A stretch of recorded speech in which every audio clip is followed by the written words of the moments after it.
بسم الله الرحمن الرحيم. السلام عليكم ورحمة الله وبركاته. daawadayaasha qiimaha iyo qadarinta mudan oo waxaan halkan idinka soo tabinaynaa barnaamij la magac baxay oo waayeesiyo boog iyo qalin. barnaamijka boog iyo qalin ayaa ah barnaamij ay maalgeliyaan ururka dhalinta iyo ardayda Soomaalida Ogaadeenaya ee marka magaciisa la soo gaabiyo loo yaqaan oo waayeesiyo. magaalada Fiiq ee xarunta gobolka Erar ayaa barnaamijkan maanta oo ay taariikhdu tahay 28 bisha 11 2021 laga fuliyay. waxaana deeq isugu jirta buugaag, qalimo iyo mastarado lagu guddoonsiiyay xafiiska jabhadda wadaniga xoreynta Ogaadeenaya ee degmada Fiiq. in ka badan 100 arday oo isugu jiray agoon ay aabayaashood ku shahiideen halganka Ogaadeenaya iyo qaar danyar ah. barnaamijkan xiisaha leh ee lagu caawinayay agoonta iyo carruurta tabaalaysan ayaa arday walba la siinayay 6 buug, qalin iyo mastarad.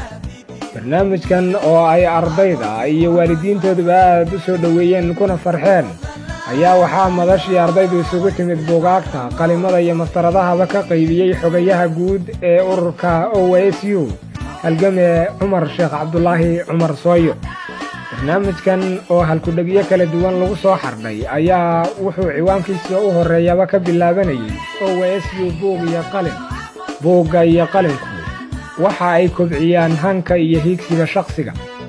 halka aad higsanayso ku gaadh buug iyo qalin, hankaagu ha sarreeyo. aqoontu waa horumarka bulshada.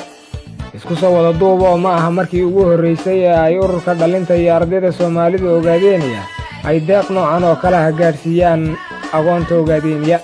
toddobaadun ka hor ayay ahayd markii ay magaalada Jigjiga ka qaybiyeen buugaag, qalimo iyo mastarado sidan oo kale.